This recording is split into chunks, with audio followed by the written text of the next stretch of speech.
తెలుసు, కథ అని తెలుసు, కథలన్నీ కంచికే చేరునని తెలుసు.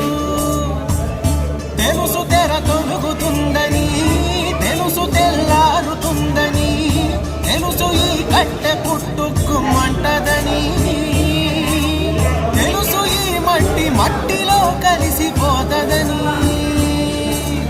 ఎన్ని తెలిసి ఇరకాటంలో పడిపోతావు ఎందుకని? మాయా